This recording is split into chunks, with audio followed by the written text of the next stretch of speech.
Olá, eu sou o Padre Mauro Negro da Congregação dos Oblatos de São José. Estou aqui no Centro de Espiritualidade Josefina de Apucarana e mais uma vez eu quero partilhar com você algumas ideias, algumas impressões a respeito de São José e do significado dele no contexto da nossa experiência religiosa, da nossa fé, da nossa esperança. A palavra de Deus diz que, através da carta de São Pedro, que nós devemos estar sempre prontos a dar as razões da nossa fé ou da nossa esperança. Então, uma das razões é certamente a pessoa e o significado de José. Você já ouviu falar que Jesus é o Messias, não é? Aliás, a própria palavra Cristo, que é uma tradução de Machia, uma palavra hebraica, Machia, que depois foi traduzida para o grego, Christos, depois chegou para o latim, Christus, e no português é Cristo. Essa palavra, que quer dizer ungido, aquele sobre o qual se derrama o óleo da unção, isso quer dizer que essa pessoa é escolhida, ela é assinalada, escolhida e até separada com este sinal para uma missão. Então, este título vai a Jesus. E Jesus é o Messias, ou Jesus é o Cristo, o escolhido. Tudo isso daí, que a gente já ouviu falar muitas vezes, e até usa chamando a Jesus como Jesus Cristo, quase como se fosse um nome próprio. Jesus Cristo, nome e sobrenome. Mas é o nome e a missão. Então, tudo isso daí tem uma importância muito grande na história do Antigo Testamento, especialmente ali nos últimos séculos antes de Cristo, antes de Jesus nascer. Mas isso tudo surge de uma maneira bem assim explícita, marcante, num episódio bíblico, num episódio da Palavra de Deus, da Bíblia, do segundo livro de Samuel, Antigo Testamento, segundo livro de Samuel, no capítulo 7. O contexto é mais ou menos esse. O Davi, um rei famoso, poderoso, forte, fraco também nas ações, porque humano, limitado nas decisões, mas, enfim, um homem escolhido por Deus.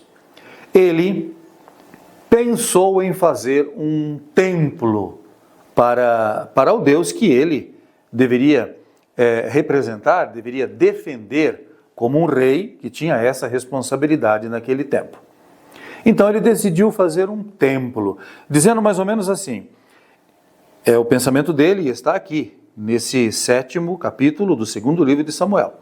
Está assim, ele fala para Natã, um profeta, que ele diz, eu habito numa casa boa, numa casa de cedro, numa casa de pedra, numa casa confortável, mas Deus habita numa tenda feita de panos, vulnerável às intempéries, enfim. Quero fazer para Deus um templo onde ele possa ser, de fato, bem cultuado e que os sinais da sua presença sejam protegidos. A ideia pareceu boa para Natã, o profeta. E assim Davi decidiu fazer esse templo. E Natã foi para casa e parece que de noite ele pensou um pouco melhor na situação, ou, mais provável, ele tenha tido também um dom de Deus que lhe deu a entender que não era o caso de fazer um templo.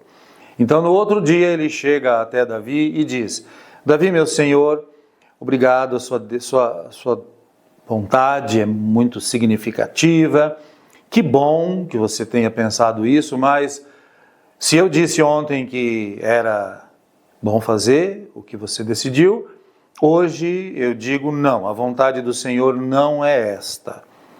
Mas você vai deixar uma marca, mais importante ainda. Um herdeiro teu vai sentar num trono e este trono será eterno. Mais importante do que um templo que a situação e que a história destroem, é a presença de alguém muito especial, único. Eu vou ler aqui um trecho do segundo livro de Samuel, no capítulo 7, que eu estou me referindo, e no versículo 13, o Natã diz assim a Davi. Aliás, no versículo 12 primeiro, Natã diz: e quando os teus dias estiverem completos e vieres a dormir com teus pais, farei permanecer a tua linhagem após ti. Natã se dirigindo a Davi, em nome de Deus. E aquele que terá saído das tuas entranhas, firmarei com a tua realeza. E aí o versículo 13. Será ele que construirá uma casa para o meu nome, e estabelecerei para sempre o seu trono. Eu serei para ele um pai, e ele será para mim um filho. E continua o texto com outras profecias a respeito. Mas o que é significativo, o que é aqui importante? Deus revela-se através de Natã para Davi que algo maior do que um templo físico de pedras vai acontecer na história. Uma presença transformadora, uma presença amorosa, uma presença que é como um presente do Pai para um filho. E este filho, abençoado com este presente, fará a história. A gente está vendo aqui o início daquilo que nós chamamos da ideia do Messias, uma ideia que atinge o seu ponto alto na pessoa de Jesus. E por que Jesus é o Messias? Porque entre Davi e Jesus, a gente tem a figura de José, que é da família de Davi, e que transmite a Jesus tudo isso que a gente crê a respeito de Jesus. Eu costumo dizer, e já disse aqui algumas vezes, que nós precisamos ver José. Eu tenho aqui um José. Que nós precisamos ver José dentro de um contexto. Nós não podemos ver José fora do seu contexto. Sim, é possível a gente enxergar José e dar a ele atributos. E de fato, o povo de Deus, é comum que o povo de Deus faça isso. Atribua a José missões, sentidos, imagens. E são muitas, realmente são muitas essas ideias a respeito de José. Todas, ou quase todas, creio, muito válidas. Mas eu prefiro entender José dentro do seu contexto bíblico, do seu contexto histórico e do seu contexto relativo à salvação. Então aqui está José com o pequeno Jesus no braço. Ele é o herdeiro de Davi. Ele é aquele que faz Jesus, olha o Jesus aqui, ser Messias. Agradeçamos a Deus por esta dádiva, por este dom tão significativo.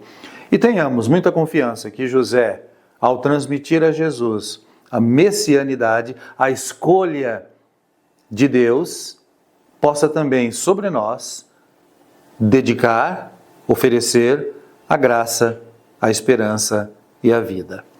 E a todos vocês, pela intercessão de São José, graça e paz. Obrigado. Eu sou o Padre Mauro Negro, da Congregação dos Oblatos de São José.